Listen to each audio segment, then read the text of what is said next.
कामचोर देवरानी। एक बार की बात है, सुषमा अपने पूरे परिवार के साथ खुशी खुशी मोहन नगर में रहती थी। उसकी 2 बहुएं थी, पल्लवी और शिवानी। एक दिन दोनों बहुएं रसोई में काम कर रही होती है कि तभी उनकी सास सुषमा उन्हें बुलाती है। अरे बहू, जरा इधर तो आना।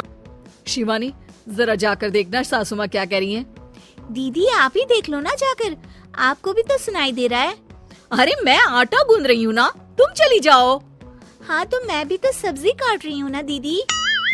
अरे बहू जल्दी आओ। ओह, ये तो जाएगी नहीं, मैं ही जाकर देखती हूँ कि क्या करना है। पल्लवी सुषमा के कमरे में जाती है। जी मम्मी जी, क्या हुआ?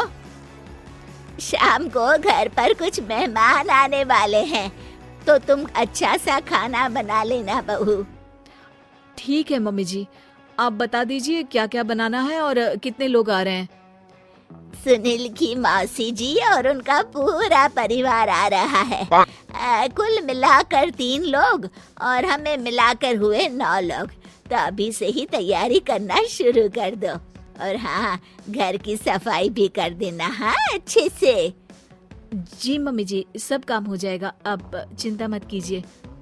पल्लवी शिवानी को घर में मेहमान आने वाले हैं इसके बारे में बताती है।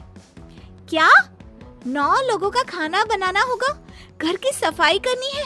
बाप रे, सासू माँ ने तो हमें घर की नौकरानी ही समझ कर रखा है। ऐसा नहीं बोलते शिवानी, हम इस घर की बहू हैं और घर के काम करना हमारा फर्ज है। दीदी तो है ही सासू माँ की चमची, जब देखो सासू माँ सासू माँ। मैं तो इतना सारा काम नहीं करने वाली। शिवानी कपड़े लेकर गमला साफ कर रही होती है और चक्कर आने का नाटक करने लगती है। मेरा सिर चकरा रहा है। तभी वहाँ पल्लवी और सासू माँ जाते हैं। अरे बहू, क्या हो गया तुम्हें?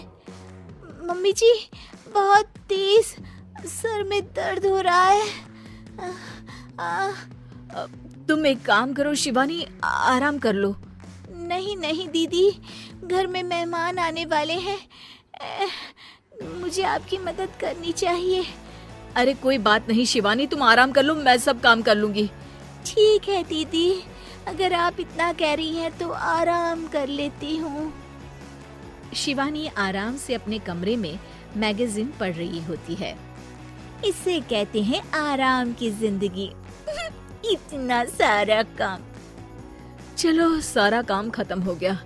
शिवानी को देखा, शिवानी अपने कमरे में ईयरफोन में गाने सुनते सुनते सो जाती है और उसके साथ रखी होती है।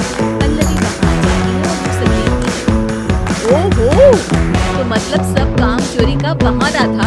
अभी बताती हूँ इसको, घर का सारा काम मुझे करना पड़ा और ये महारानी यहाँ मैगजीन पढ़ रही है, गाने सुन रही है। पल्लवी रसोई से एक प्लेट और चम्मच लेकर आती है और शिवानी को थाली बजाकर उठाने लगती है। शिवानी अचानक से उठती है। उठ गई महारानी, गाने भी सुन लिए, मैगजीन भी पढ़ ली। तुम तो बहुत बड़ी झूठी निकली शिवानी। सर दर्द का बहाना बनाया ताकि काम करने से बच सकूं। हाँ बनाया बहाना, तो क्या करती? ये सारे काम करती? मुझे कोई शौक नहीं है चापलूसी का। क्या चापलूसी? मुझे लगता है कि मैं सारे काम चापलूसी के लिए कर रही हूँ। हाँ नहीं तो क्या। तभी वहाँ सासू माँ जाती है। अरे बहू, वो लोग बस आने ही वाले हैं, तुम तैयारियाँ कर लो। जी सासू माँ, मुझे तो मैं बाद में देखती हूँ। सब खाना खाने बैठते हैं और खाना शुरू करते हैं। तभी सुनील की मौसी बोलती है।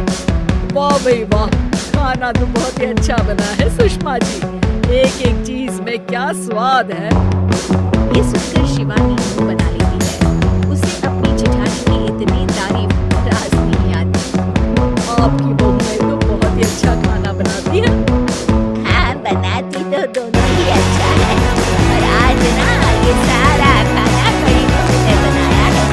छोटी बहू की तबीयत ठीक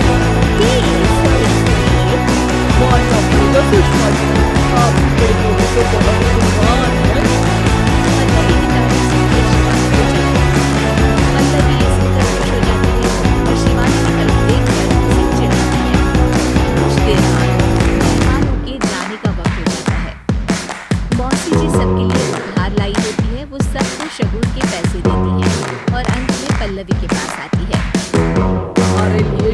लिफाफा तो है ही, पर बहू तुम्हें एक और उपहार भी मिलेगा इतना अच्छा खाना बनाने के लिए।